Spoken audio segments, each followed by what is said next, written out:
Introduction. I'm Melissa Howard. I am the general manager slash kitchen manager at Triple Barrel Tavern in Fuquay Varina. I've got about 30 years of restaurant experience. What does a typical day on the job look like for you? A typical day in the kitchen for me, being manager, like for instance, Monday and Tuesday, or Monday and Thursday, sorry, are my truck order days.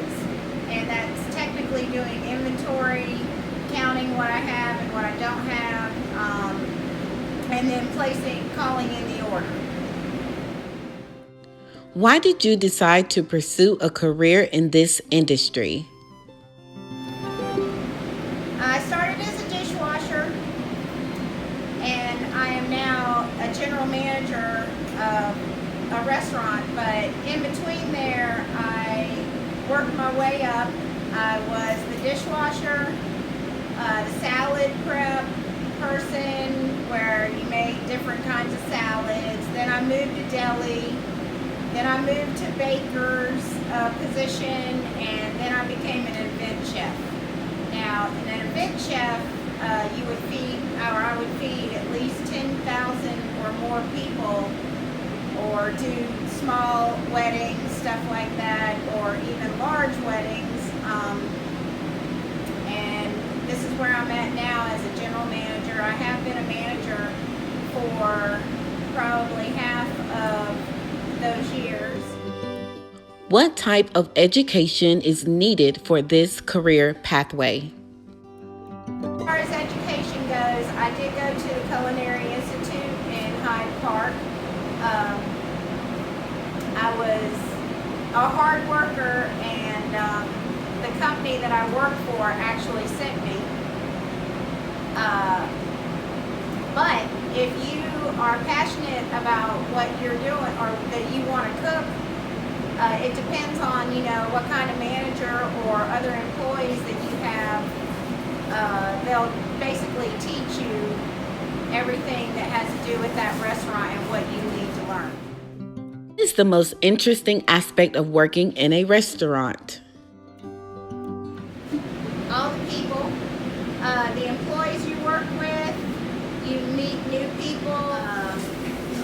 Everything that I've learned over the years is just exceptional for my position. It's just taught me more and more each day. Meeting different people, working in different environments, getting familiar with each of the kitchens. What skills are needed in order to be successful in this industry? Open minds. What is the hardest part about working as a manager in the food industry? Scheduling is number one. You have to work, it depends on how many employees you have, and their availability and their, or not available. It's just, that's chaotic. What are the working hours for this type of role? So that varies as you approach each day. You don't know whether employees are going to show up or call out, if the truck is going to be on time, putting away the truck. You don't know if you're going to have 6:30 top tables come in. It's just like a everyday thing that's just challenging, and you just do whatever it takes to get it done. I have passion for this job. I work about a range of maybe 62 to 66 hours per week. Others may work less, but I like to make sure, one, that all my employees each shift is stocked, ready to go, so they have a night that they succeed or a day that they succeed. So I stay in here pretty much after we close every night just to make sure that everybody is stocked and it's a effort from everyone. What is the pay range for the entry-level positions in the food industry? Chris' position is $213 plus tips, but if they get in this industry and they're well known and they have people follow them, they can almost make as much an hour as a chef or someone who is leveled up. Assistant manager, stuff like that. Dishwasher would start probably around $10 or $11. As far as the cook coming in, I would say, depending on experience or not, I would say maybe $11 to $15. And then a manager is pretty much, it's a base salary, so I'm not sure, whatever. I would think more in the 40s to 50s would be a starting manager, 60, 70, and 80 would be that manager that's working in a 5-star restaurant. Are there career advancement opportunities? Yes, there are. A dishwasher could move up to cooking the line. For instance, myself, as far as working in the catering company, I walked in as a dishwasher and, later I left as the event chef. There were like 6 different steps that I had to move up to, but I was determined, and if you are determined, you will succeed. I love my job. I love everything I do. I'm so glad that I walked in that day as a dishwasher. I've met so many people. I've learned so much stuff, from cleaning meat to serving potato soup, anything in that range. And I just feel like when I walked in, I was kind of weary about it, but when I walk out every day, I feel so confident and so pleased that I have pleased so many customers. If you're good at something, somebody will come out. Somebody is always looking for something.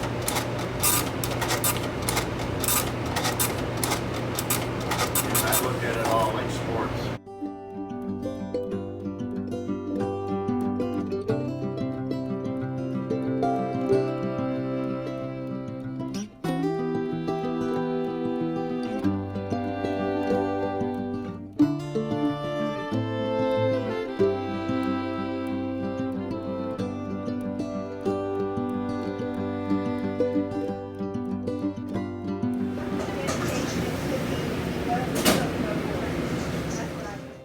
Interview with a restaurant cook.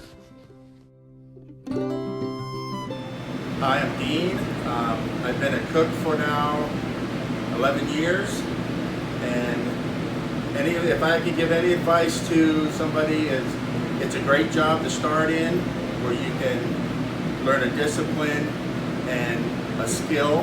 Everybody is always looking for cooks. There's restaurants all over. International. The only language barrier, but food is universal. So yeah, I would recommend for a first job, or if you have a passion for cooking, you can do this. Let's tour the kitchen. And what we have here are fryers that we need for French fries, chicken tenders, stuff that are breaded, wings.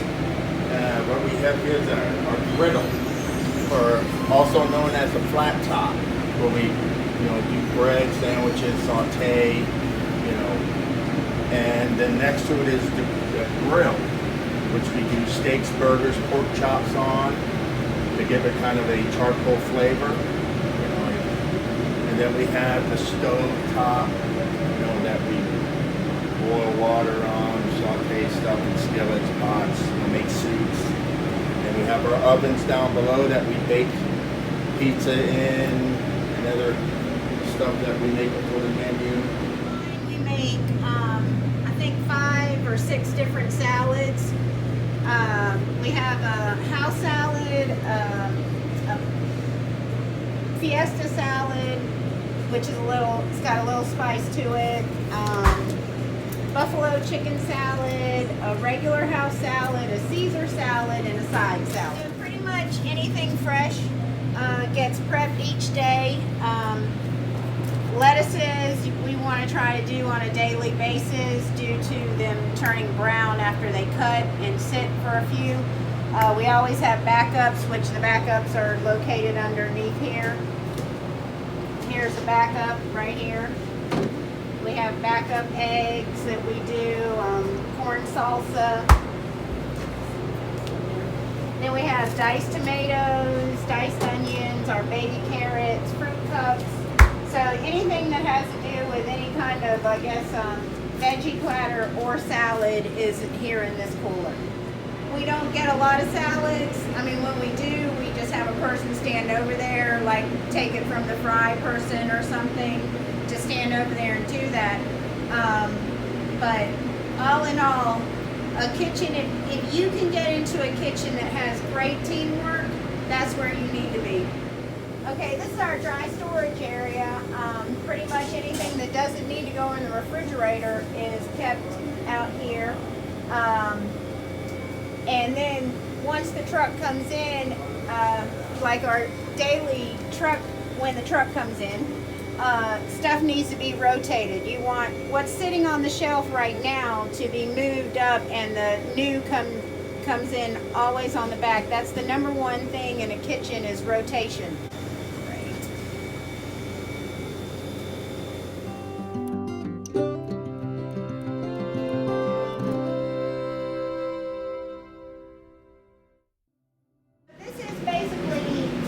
Our line for cooking here, which is, it's very organized, and the way that it's set up, it is so much easier to get food out. Now we have all raw meats in here, our hamburger, shrimp, stuff like that, which on a daily basis you need to be checking dates to make sure that nothing's out of date. Per health department or Serve Safe class, you have 7 days on all your meat, so everything in here needs to be fresh. It's a fresh product. Okay. This is our make line. This is pretty much a finished product. When everything gets cooked, or this is the finished product, you put the lettuce, tomato, stuff like that. And also with this, same thing on the dates. You always want to make sure your sauces are filled, your cheeses are wrapped, and then dates, and then everything that's underneath here is either a prepped item up top, or noodles or something for macaroni and cheese, fettuccine noodles. Our menu is very horrendous. It is humongous, whatever word you would like to use for a small kitchen like this, but we seem to manage and get it out. So when we get any fried chicken, tenders, boneless wings, this is our chicken cooler. Now, this is a liquid batter, then we have our breading, and then we have Zatarain's. This is Zatarain's, yes. But we make 99.9% of all of our items here are homemade. We make our breading, we make the liquid batter, and then up underneath here is our tenders, breast, and boneless. We're responsible for cutting these every day and having backups in the main meat cooler. Then we have our wings. Our wings are a big seller here. And also, again, this is changed out daily. And if it gets, like in the middle of rush, and it gets too clumpy, we have to change it out again. I mean, that person is responsible. I also did want to say this. Technically, in this kitchen, we're supposed to have 5 people run stations. So we have our chicken station, we have our fry station, we have our make line, we have our salad department, and we have a grill person. 5. Questions?